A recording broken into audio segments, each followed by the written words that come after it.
بسم اللہ الرحمن الرحیم۔ شروع اللہ کا نام لے کر جو بڑا مہربان نہایت رحم والا ہے۔ الحمدللہ وکفی وسلام علی عبادہ الذین اصطفی، اما بعد، قال اللہ تبارک و تعالی اعوذ باللہ من الشیطان الرجیم، بسم اللہ الرحمن الرحیم، فصل لربک وانحر، صدق اللہ العظیم۔ برادران اسلام، تقریر کا موضوع ہے فضائل و مسائل عید الاضحیٰ۔ حضرات، اس حوالے سے، اس تعلق سے بہت ساری تفصیلات ہمارے سامنے آ چکی ہیں، اسی سلسلے کو آگے بڑھاتے ہیں۔ قرآن شریف کے اندر اللہ تعالیٰ نے قربانی کے تعلق سے خاص طور سے یہ بات بتائی کہ ہم نے تم کو سب کچھ دیا ہے، انا اعطیناک الکوثر فصل لربک وانحر، چنانچہ اپنے رب کے لیے نماز پڑھو اور قربانی دو۔ رسول اکرم صلی اللہ علیہ وسلم نے اس تعلق سے یہ بات بھی بتائی کہ جو صاحب استطاعت ہے، جو قربانی کر سکتا ہے، اس کے باوجود اگر وہ قربانی نہیں کرتا ہے تو وہ ہماری عیدگاہ کے قریب بھی نہ ہے، اس کو کوئی حق نہیں ہے کہ وہ ہماری عیدگاہ آئے۔ ابن ماجہ کی روایت ہے کہ صحابہ کرام نے اللہ کے رسول صلی اللہ علیہ وسلم سے پوچھا، قال اصحاب رسول اللہ صلی اللہ علیہ وسلم ما ہی الاضاحی یا رسول اللہ۔ صحابہ کرام نے اللہ کے رسول صلی اللہ علیہ وسلم سے پوچھا، اللہ کے رسول قربانی کیا ہے؟ اللہ کے رسول صلی اللہ علیہ وسلم نے فرمایا کہ قال سنت ابیکم ابراہیم، یہ تمہارے باپ حضرت ابراہیم علیہ السلام کی سنت ہے۔ صحابہ کرام پھر پوچھتے ہیں کہ فما لنا فیہا، قربانی اگر ہم کرتے ہیں تو ہمیں کیا ملے گا؟ رسول اکرم صلی اللہ علیہ وسلم نے فرمایا فبکل شعرۃ حسنہ، ہر بال کے بدلے ایک نیکی، یعنی اگر ہم قربانی کرتے ہیں تو قربانی کے جانور کی کھال پہ جتنے بال ہیں، ہر بال کے بدلے نیکی ہے۔ یہی نہیں، اللہ کے رسول صلی اللہ علیہ وسلم نے یہ بات بھی بتائی، قربانی کے دن اللہ تعالیٰ کی نظر میں قربانی سے زیادہ پسندیدہ کوئی بھی عمل نہیں ہے۔ سب سے زیادہ پسندیدہ عمل، اللہ تعالیٰ کو سب سے زیادہ محبوب عمل قربانی کے دن قربانی کرنا۔ حدیث کے اندر آتا ہے، اللہ کے رسول صلی اللہ علیہ وسلم نے یہ بات بتائی کہ قربانی کا قطرہ زمین پہ گرنے سے پہلے ہی اللہ تعالیٰ اس کو قبول کر لیتا۔ جو شخص ثواب کی امید سے قربانی کرتا ہے اللہ کی رضا کے لیے، اللہ کی خوشنودی کے لیے، حدیث کے اندر آتا ہے کہ قربانی کرنے والے اور جہنم کے درمیان روک اور حجاب بن جائے گی، یعنی قربانی کرنے والے کو جہنم میں جانے سے روکے گی۔ یہ بھی ترغیب کی روایت ہے۔ اللہ کے رسول صلی اللہ علیہ وسلم نے یہ بات بھی بتائی کہ جب میزان قائم ہوگی قیامت کے دن، نیکیوں اور بدیوں کو اللہ تعالیٰ ترازو میں تولے گا، میزان قائم ہوگی، ترازو میں نیکیاں اور بدیاں تولی جائیں گی، جن کی نیکیاں زیادہ ہوں گی وہ جنت میں جائے گا، اور جن کی بدیاں زیادہ ہوں گی وہ جنت سے محروم کر دیا جائے گا۔ تو اس حوالے سے اللہ کے رسول صلی اللہ علیہ وسلم نے بتایا کہ جب نیکیاں اور بدیاں تولی جائیں گی قیامت کے دن، کہ قربانی کا خون اور گوشت اس دن اللہ کے ترازو میں 70 گنا اضافے کے ساتھ تولا جائے گا، یعنی قربانی ہماری نیکیوں کے پلڑے کو جھکائے گی اور ہم جنت میں جائیں گے انشاءاللہ۔ قربانی کی اور بھی بہت ساری فضیلت ہے۔ ضرورت اس بات کی ہے کہ اس طرح کی فضیلت کو پانے کے لیے ہماری جو نیت ہے، ہمارا جو جذبہ ہے، ہمارا جو اخلاص ہے، اس کا جائزہ لینے کی ضرورت ہے، اس کا محاسبہ کرنے کی ضرورت ہے۔ ہم کس جذبے سے قربانی کر رہے ہیں، کس جذبے سے ہم نے جانور خریدے ہیں؟ کہیں ایسا تو نہیں ہے کہ نیت میں کچھ کمی رہ گئی، اخلاص میں کوئی کمی رہ گئی، نام و نمود اس میں شامل ہو گیا، دکھاوا تو کہیں ایسا نہیں کہ اس میں شامل ہو کر کے ہماری نیکیوں کو برباد کر رہا ہے؟ یہ ٹٹولنے کی ضرورت ہے اور اپنا جائزہ لینے کی ضرورت ہے، اپنا محاسبہ کرنے کی ضرورت ہے، نیت کو دیکھنے کی ضرورت ہے کہ ہمارا جذبہ کس طرح ہے۔ اللہ تبارک و تعالیٰ نے قرآن شریف کے اندر یہ بات بتائی، لن ینال اللہ لحومها ولا دماؤها ولکن ینالہ التقوی منکم، اللہ تبارک و تعالیٰ تک قربانی کا خون اور گوشت نہیں پہنچتا بلکہ اس تک تمہارا تقوی پہنچتا ہے، اور قربانی کا جو مقصد ہے وہ مقصد بھی تقوی ہے۔ اللہ تبارک و تعالیٰ سے ڈر کے زندگی گزارنا، اللہ کا خوف اور شریعت کی پابندی، اللہ کے حکم کے مطابق ہمارے شب و روز گزرے، اس طرح کے احساسات اور اس طرح کے جذبات پیدا ہو، قربانی کا یہ مقصد ہے۔ اور رسول اکرم صلی اللہ علیہ وسلم نے اس حوالے سے بات بتائی، ان اللہ لا ينظر الى اجسامکم ولا الى صورکم ولکن ينظر الى قلوبکم، بے شک اللہ تبارک و تعالیٰ تک، بے شک اللہ تعالیٰ جو ہے تمہارے جسموں کو نہیں دیکھتا، تمہاری صورتوں کو نہیں دیکھتا، ولکن ينظر الى قلوبکم، لیکن وہ تمہارے قلوب کو دیکھتا ہے، تمہارے دل کو دیکھتا ہے کہ کس جذبے سے، کس دل سے، کس نیت سے تم قربانی کرتے ہو۔ سب سے پہلی ذمہ داری ہماری یہ ہے کہ ہم اپنی نیت میں اخلاص پیدا کریں، جذبہ صادق پیدا کریں، للہیت پیدا کریں، اللہ کی رضا اور اللہ کی خوشنودی کو سامنے رکھیں، یہ دکھاوا اور دوسری چیزوں سے اپنے آپ کو بچانے کی کوشش کریں۔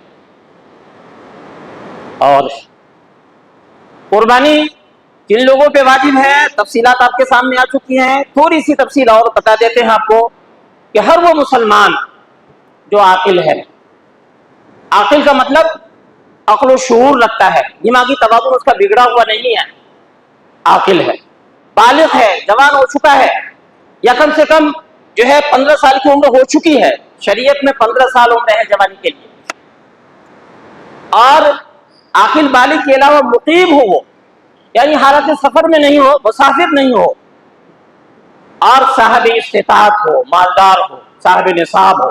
صاحب نصاب کا مطلب یہ ہے کہ 52.5 تولہ چاندی یا اس کی مالیت کی کوئی چیز اس کے پاس اس کی بنیادی ضرورت سے زیادہ ہو۔ آپ اس کو دوسرے لفظوں میں یہ سمجھیں کہ اگر کسی کے پاس بنیادی ضرورت سے زیادہ قربانی کے دن تک، بلکہ قربانی کے آخری دن تک بھی، اگر کسی کے پاس 52.5 تولہ چاندی یا اس کی مالیت کی کوئی چیز کیش کی شکل میں اور دوسری چیزوں کی شکل میں جو ضرورت سے زیادہ ہے اگر اس کے پاس ہے تو وہ صاحب نصاب کہلائے گا، یعنی تقریباً 50,000 روپے اگر کسی کے پاس اس کی بنیادی ضرورت سے زیادہ ہے تو وہ صاحب نصاب کہلائے گا اور اس کو قربانی کرنا واجب ہے۔ قربانی کے کچھ آداب ہیں، ان آداب کو بھی ہم ملحوظ رکھیں۔ سب سے پہلی ذمہ داری اس حوالے سے ہماری یہ ہے کہ اللہ کے رسول صلی اللہ علیہ وسلم نے یہ بات بتائی، بخاری شریف کی روایت ہے کہ قربانی کرنے والا خود اپنے ہاتھوں سے جانور ذبح کرے، قربانی کرنے والا خود اپنے ہاتھوں سے جانور ذبح کرے۔ دیکھیے ہمارے یہاں کسائی آتا ہے، کسائی اپنا کام کرے گا، کھال اتارے گا، گوشت کے ٹکڑے کرے گا، یہ کام ہمیں عام طور سے نہیں آتا ہے، وہ کرے گا، کوئی حرج نہیں ہے، لیکن کم سے کم دعا کا پڑھنا اور اس کے حلقوم پہ چھری پھیرنا قربانی کرنے والے کی ذمہ داری ہے، ہمارے نبی کی یہ ہدایت۔ اور قربانی کرنے کے لیے جب ہم جانور کو لے جاتے ہیں تو اللہ کے رسول صلی اللہ علیہ وسلم کی ہدایت ہے کہ اس کو گھسیٹ کے نہ لے جائیں، کھینچ کے نہ لے جائیں، ادب سے لے جائیں۔ جانور کہیں بدلا ہوا ہے، ذبح کرنا ہے کہیں اور آپ کو تھوڑی دور لے جا کر کے، تو وہاں اس کو ادب سے لے جائیں، قربانی کا جانور نہیں، گھسیٹے نہیں، اور اس کی نظر سے دور چھری تیز کریں۔ اگر جانور کے نظروں کے سامنے چھری تیز ہوتی ہے تو جانور کو تکلیف ہوتی ہے، ہمارے نبی نے اس سے ہم کو منع فرمایا، اور چھری بہت اچھی طریقے سے تیز کر لیں، ایسا نہ ہو کہ وہ چھری زیادہ تیز نہ ہو اور بہت زیادہ رگڑنے کی ہمیں نوبت آئے، اس سے جانور کو کی تکلیف بڑھتی ہے، اس کا بھی ہم کو خیال رکھنا چاہیے۔ اور طریقہ کیا ہے؟ طریقہ قربانی کرنے کا یہ ہے کہ قربانی کے جانور کو بائیں پہلو پہ قبلہ رو لیٹائیں۔ یاد رکھیے، طریقہ سمجھیے، اگر جانور ہم نے بہت اچھے خرید لیے ہیں، اللہ کے رسول صلی اللہ علیہ وسلم کا طریقہ بھی شامل ہو جائے تو سونے پہ سہاگا، ہمارا اجر و ثواب بڑھ جائے گا۔ اس طرح کی چیزوں کو ہمیں سیکھنا چاہیے۔ قربانی کا جو جانور ہے اس کو اس طرح سے لیٹایا جائے کہ وہ بائیں پہلو پہ لیٹایا جائے اور اس کو قبلہ رخ کر دیا جائے، قبلہ رخ، کعبے کی طرف اس کا منہ ہو جائے، اس کا رخ ہو جائے۔ وہ ہوگا کیسے؟ وہ اس طرح سے ہوگا کہ اس کا جانور کا جو سر ہے اس کو آپ دکن کی طرف رکھیے اور اس کا جو دھر ہے اس کو اتر کی طرف رکھیے، بائیں پہلو پہ جانور لیٹ جائے گا اور اس کا قبلہ منہ ہو جائے گا، قبلے کی طرف اس کا رخ ہو جائے گا، اور پھر آپ کو ایک دعا پڑھنی ہے۔ دعا کیا پڑھنی ہے؟ انی وجہت وجہی للذی فطر السماوات والارض حنیفا وما انا من المشرکین ان صلاتی ونسکی ومحیای ومماتی للہ رب العالمین لا شریک لہ وبذلک امرت وانا اول المسلمین اللہم منک ولک۔ کیا مطلب ہے اس دعا کا؟ پچھلے جمعے کو بھی یہ بات ہم نے بتائی تھی کہ قربانی کرنے والوں کو یہ دعا بھی یاد کرنی چاہیے۔ اگر آپ کسی وجہ سے یاد نہیں کر سکے ہیں تو کم از کم لکھی ہوئی دعا بھی آپ کے سامنے رہے، پڑھیں اس کو۔ موبائل کا مس یوز بہت کرتے ہیں ہم، لیکن کبھی کبھی اس کا صحیح استعمال بھی کیجیے۔ موبائل میں سب کچھ موجود ہے، موبائل ہی کو سامنے رکھیے، اسی میں پڑھ لیجیے، اس کا مطلب بھی جان لیجیے۔ کیا مطلب ہے اس کا، اس دعا کا؟ انی وجہت وجہی للذی فطر السماوات والارض حنیفا، میں نے اپنا رخ ہر طرف سے کٹ کے، ہر طرف سے یکسو ہو کر کے اس اللہ کی طرف کر لیا ہے جس نے آسمانوں اور زمین کو پیدا کیا۔ انی وجہت وجہی للذی فطر السماوات والارض حنیفا وما انا من المشرکین، اور میں مشرکین میں سے نہیں ہوں۔ یعنی قربانی صرف بس ادا نہیں کر رہا ہوں، میں وعدہ کرتا ہوں اللہ تعالیٰ سے کہ شرک نہیں کروں گا، توحید کا علمبردار بنا رہوں گا۔ وما انا من المشرکین ان صلاتی، بے شک میری نماز، ونسکی اور میری قربانی، ومحیایا اور میری زندگی، ومماتی اور میری موت، للہ رب العالمین، اس اللہ کے لیے ہے جو تمام عالم کا پالنہار، لا شریک لہ، اس کا کوئی شریک نہیں، وبذالک امرت، اور اسی بات کا مجھے حکم دیا گیا ہے، وانا اول المسلمین، اور میں پہلے مسلمانوں میں سے ہوں۔ یعنی قربانی کرتے وقت ملت ابراہیمی کے جذبے سے اس بات کا عہد کریں کہ میں کہیں پہ بھی رہوں گا مسلمان بنا رہوں گا، اسلامی شان کے ساتھ جیوں گا۔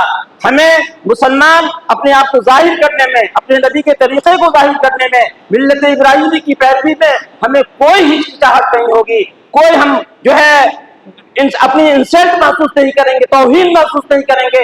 ہم کو اپنے اسلام پہ، اپنے مذہب پہ بالکل فخر ہے، اطمینان ہے، اس بات کا اظہار، وانا اول المسلمین، میں پہلے مسلمانوں میں سے۔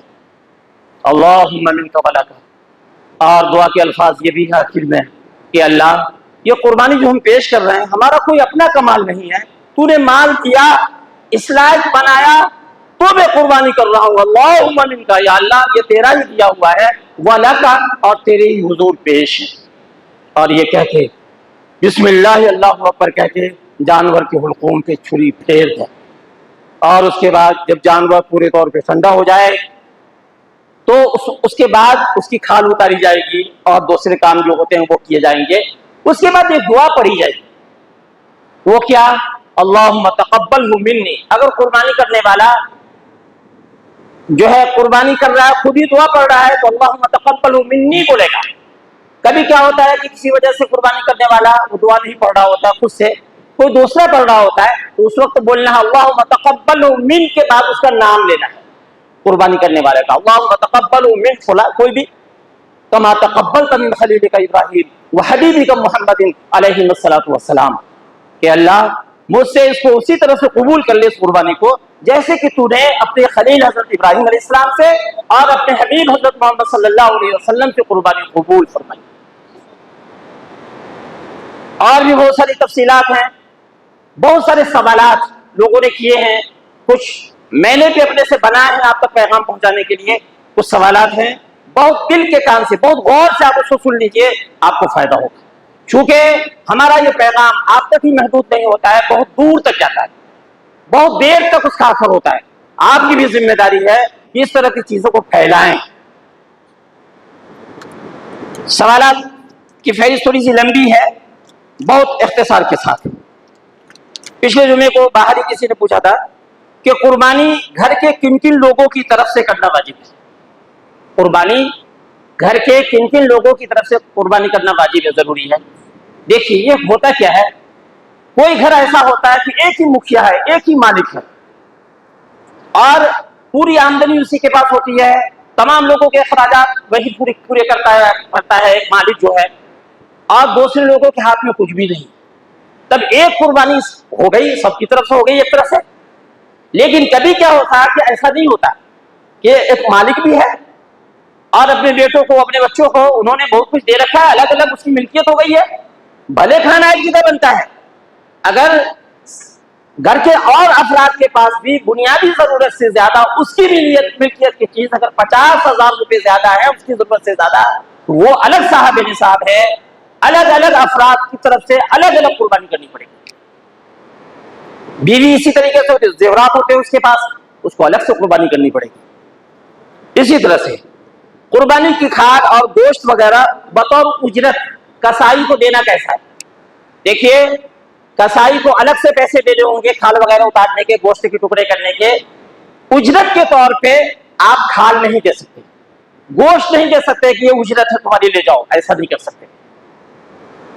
اسی طرح سے مقروض پر قربانی ہے، یعنی مقروض جس پہ قرض ہے، دیکھیے جو جس کے پاس قرض، اگر ایک سینٹینس میں ایک جملے نہ کر کہا جائے کہ مقروض پہ قربانی نہیں ہے، اتنا کافی نہیں ہوتا ہے، اس کی تھوڑی تفصیل ہے۔ آپ تھوڑی دیر کے لیے مانیے، فرض کیجئے، سپوز کیجئے کہ ایک آدمی نے 5 لاکھ روپے کسی سے قرض لیے ہوا ہے، ٹھیک ہے، اور مقروض تو ہو گیا نا، وہ قرض ادا کرنا ہے اس کو، اب اس میں قربانی ہے کہ نہیں ہے؟ اس کا مسئلہ یہ ہے کہ وہ 5 لاکھ روپے قرض کے ادا کر دینے کے بعد، یعنی 5 لاکھ روپے قرض والے کو دینے کے لیے جو ہے، اس کے بعد اس کے پاس جو مالیت ہے، جو پیسے ہیں، جو چیز ہے ضرورت سے زیادہ، وہ 50,000 روپے کی ہے کہ نہیں ہے، 5 لاکھ روپے کے علاوہ۔ اگر قرض ادا کر دینے کے بعد صاحب نصاب وہ ہے بنیادی ضرورت سے زیادہ 50,000 روپے تقریباً اس کے پاس ہیں، تو وہ صاحب نصاب ہے، بھلے قرض ہے اس کے پاس، یہ ہے اس کا مسئلہ۔ اسی طرح سے اگر کوئی شخص 1 سال اپنی طرف سے، دوسرے سال اپنی بیوی کی طرف سے، تیسرے سال اپنے کسی مرحوم کی طرف سے اگر یہ قربانی کرے تو ایسا کرنا کیسا ہے؟ دیکھیے اگر صاحب نصاب کوئی ہے تو ایک قربانی تو ان کو اپنی طرف سے کرنی ہی ہوگی ہر سال، جب تک وہ صاحب نصاب ہے، اور اس کے بعد اگر وہ چاہے تو جس کے نام سے کرے، ایسا نہیں ہوگا کہ اپنے نام سے نہیں کرے، مرحوم کی طرف سے کر دے، بیٹی کے نام سے کر دے، بیٹا کے نام سے کر دے، بیوی کے نام سے کر دے، اور اس کی ذمہ داری پوری ہو جائے گی۔ ذمہ داری پوری نہیں ہوگی، اپنی طرف سے پہلے قربانی کرنی ہوگی، اس کے بعد گنجائش ہے تو دوسروں کی طرف سے کرے۔ اسی طرح سے ایک قربانی ہوتی ہے نظر کی، منت مانتا ہے انسان کہ ہمارا فلاں کام ہو گیا یا بیمار ہے، یہ بیماری اگر دور ہو گئی تو قربانی کریں گے ایک جانور کی۔ تو منت کی جو قربانی ہوتی ہے، نظر کی جو قربانی ہوتی ہے، اس کا جو گوشت ہوتا ہے پورا کا پورا صدقہ کرنا، غریبوں کو پہنچانا ضروری ہوتا ہے۔ منت اور نظر کی قربانی کا گوشت قربانی کرنے والا استعمال نہیں کر سکتا۔ اسی طرح سے قربانی کا گوشت غیر مسلموں کو دینا کیسا ہے؟ یہ سوال بہت کرتے ہیں۔ دیکھیے بہتر تو یہ ہے کہ آپ کے پاس پڑوس میں اگر کوئی مسلمان ہے تو زیادہ حق اس کا پہنچتا ہے، اس کی عید ہے، لیکن گنجائش اگر آپ کے پاس ہے، غیر مسلموں کو اگر دیتے ہیں آپ تو ناجائز نہیں ہے، ان کو بھی دے سکتے ہیں آپ، لیکن مسلموں کا، مسلمانوں کا پہلے خیال رکھیں۔ اسی طرح سے اگر کوئی صاحب نصاب مسلمان قربانی کے دنوں میں قربانی نہ کر سکے، تو صاحب نصاب ہے کسی وجہ سے قربانی نہیں کر سکا، یہ نکل گئے قربانی کے دن، اب کیا کرے گا وہ؟ اب یہ کرے گا کہ قربانی کی جو قیمت تھی وہ صدقہ کرنا پڑے گا، اس کو خیرات کرنا پڑے گا، مسکینوں کو دینا ہوگا۔ ایک سوال اسی طرح سے ہے قربانی کا جانور کے حوالے سے کچھ سوالات بنائے گئے ہیں۔ اگر قربانی کا جانور اندھا ہو، کانا ہو، جس کی ایک آنکھ کی تہائی روشنی جاتی رہی ہو، چلی گئی ہو، تو ایسے جانور کی قربانی جائز نہیں ہے، نہیں کر سکتے ایسی جانور کی قربانی۔ اسی طرح سے جس جانور کا ایک کان تہائی یا اس سے زیادہ کٹ گیا ہو، کان کے 3 حصے کریں، اس کا ایک حصہ 1/3 اگر یہ کٹا ہوا ہے تو وہ عیب والا جانور سمجھا جائے گا، ایسے جانور کی قربانی نہیں ہو سکتی۔ اسی طرح سے جس جانور کی دم ایک تہائی یا اس سے زیادہ کٹ گئی ہو تو اس کی بھی قربانی نہیں ہوگی۔ جو جانور اتنا لنگڑا ہو کہ 3 پاؤں سے چلتا ہو تو ایسے جانور کی بھی قربانی درست نہیں ہے۔ جو جانور اتنا دبلا ہو کہ ہڈیوں میں بالکل گودا نہ ہو، گوشت بالکل نہ ہو، بالکل ہڈی بالکل ایسا جانور ہے تو ایسے جانور کو اللہ کی راہ میں قربان نہیں کرنا چاہیے۔ بہتر جانوروں، جس جانور کے پیدائش ہی سے کان نہ ہو یا سینگ نہ ہو، اب سمجھیے گا اس کو، اگر پیدائشی کان نہیں ہے تو وہ عیب والا جانور سمجھا جائے گا، ایسے جانور کی قربانی نہیں ہو سکتی۔ اگر پیدائشی سینگ نہیں ہے تو یہ عیب نہیں ہے، اگر پیدائشی سینگ نہیں ہے تو ایسے جانور کی قربانی جائز ہے۔ کچھ سوال اور ہیں، جن جانوروں کا سینگ جڑ سے ٹوٹ گیا ہو، یعنی سینگ تو نکلا تھا لیکن جڑ سے ٹوٹ گیا ہے، وہ عیب والا جانور سمجھا جائے گا، اس جانور کی قربانی نہیں ہو سکتی۔ جس جانور کی ناک کٹی ہو یا بکری، اس کے 2 تھن ہوتے ہیں، ایک ہی سے دودھ آتا ہے، یا اونٹ وغیرہ جو بڑے جانور ہوتے ہیں، تو بسا اوقات 2 تھن سے اس کے دودھ آتے ہیں، 2 تھن اس کے بیکار ہو گئے ہیں تو وہ بھی عیب میں شمار ہوگا، ایسے جانور کی قربانی نہیں ہو سکتی۔ اسی طرح سے جس جانور کی زبان ایسی کٹ گئی ہو کہ وہ چارہ نہ کھا سکتا ہو تو ایسے جانور کی بھی قربانی نہیں ہو سکتی۔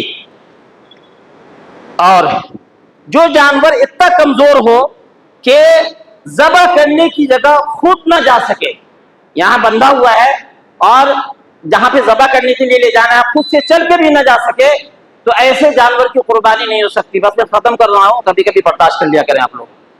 ایک سوال صرف رہ گیا ہے، اپنے اسی جودھ پور ایمس کے کسی ڈاکٹر صاحب نے یہ سوال کیا ہے، وہ آخری سوال ہے۔ وہ کیا ہے؟ اس سوال سے پہلے ایک سوال اور تھا، وہ سوال پہلے سنا دیتا ہوں میں۔ جس جانور کے دانت بالکل نہ ہو یا آدھے سے زیادہ جھڑ گئے ہو تو ایسے جانور کی بھی قربانی نہیں ہو سکتی۔ اب وہ ڈاکٹر صاحب کا سوال ہے کہ ایک رگ ہوتی ہے، اس کو بولتے ہیں اسپائنل کورڈ، درد کی نس۔ جو جانور ذبح کرتے ہیں نا تو کئی نس ہوتی ہے، 3-4 نس ہوتی ہے، اس کو جو بھی ذبح کرنے والا ہوتا ہے اس کو کاٹ دیتا ہے، خون سے نکلتا ہے۔ وہیں پہ پیچھے کے حصے کی طرف تھوڑا سا ایک نس ہوتا ہے جس کا نام ہے اسپائنل کورڈ، حدیث کے اندر اس کا نام ہے نخاع، نہى النبی صلی اللہ علیہ وسلم عن نخاع۔ وہ کیا ہے وہ آپ کو بتا رہے، بہت اہم سوال ہے، جس ڈاکٹر صاحب نے بھی سوال کیا شاید ہوں گے یہاں پہ سن رہے ہوں گے وہ۔ تو کبھی کیا ہوتا ہے کہ جو کسائی ہوتا ہے نا، کسائی کو بہت ساری جگہوں پہ جانا ہوتا ہے، جلدی کا چکر رہتا ہے، جلدی سے نمٹائیں، اس گھر میں اس گھر میں 10 جگہ 20 جگہ جانا ہوتا ہے اس کو۔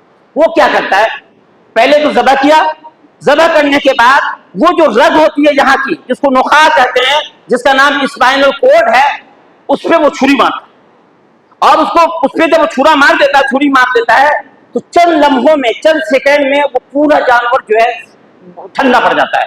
وہ جو خون اس رگ کا تعلق ہوتا ہے اصل میں دل جو پمپ کرتا ہے نا، اسی نس کے ذریعے سے ایک طرف سے خون باہر آتا رہتا ہے۔ لیکن جب جلدی کے چکر میں کسائی اس نس کو کاٹ دیتا ہے، اس کو چھرا بھونک دیتا ہے تو وہ اسی وقت کٹ جاتا ہے۔ خون جو گندا خون ہے، بہنے والا خون ہے، ناپاک خون ہے، وہ بہنا بند ہو جاتا ہے، اندر ہی رہ جاتا ہے۔ ایسا کرنے کی کوئی گنجائش نہیں ہے۔ اس وجہ سے آپ سب کی ذمہ داری بنتی ہے کہ جو کسائی آپ کے یہاں آتا ہے ان کو آپ اس بات کا پابند بنائیں کہ جانور کو ذبح کر دینے کے بعد اس کے دوسری جو رگ ہے جس کا نام نخاع ہے، جس کا نام اسپائنل کورڈ ہے، اس کو وہ چھرے سے نہ کاٹے، یہ درست بالکل نہیں ہے۔ اللہ کے رسول صلی اللہ علیہ وسلم نے اسی کو بنا کیا، نخاع کا لفظ حدیث کے اندر آتا ہے، نہى النبی صلی اللہ علیہ وسلم عن نخاع، یعنی جو ایکسٹرا اس طرح کی کوشش کر کے جانور کو ٹھنڈا کیا جاتا ہے، ایسا کرنے کی کوئی گنجائش نہیں ہے۔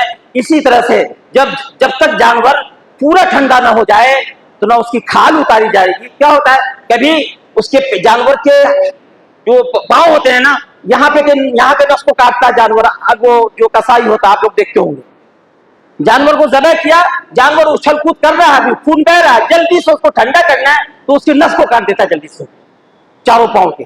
یہ بھی نہیں کر سکتا جب تک اس کے حرکت ہے, جان ہے, خون بہ رہا ہے, جب تک جانور پورے طور پہ ٹھنڈا نہیں ہو جاتا تب تک اس کی کھال بھی نہیں اتاری جا سکتی, تب تک اس کا گوشت بھی نہیں کاٹا جا سکتا. ہم امید کرتے ہیں کہ آپ لوگ اس طرف دھیان دیں گے اور اس طرح کے تمام جذبات اور احساسات کے ساتھ جب قربانی کریں گے تو اللہ تبارک و تعالیٰ سے امید کیجیے کہ اللہ تبارک و تعالیٰ ہماری قربانی کو قبول کرے گا اور ہم جنت کے مستحق بنیں گے. اللہ تعالیٰ ہم سب کو صحیح سمجھ عطا فرمائے. وآخر دعوانا الحمد للہ.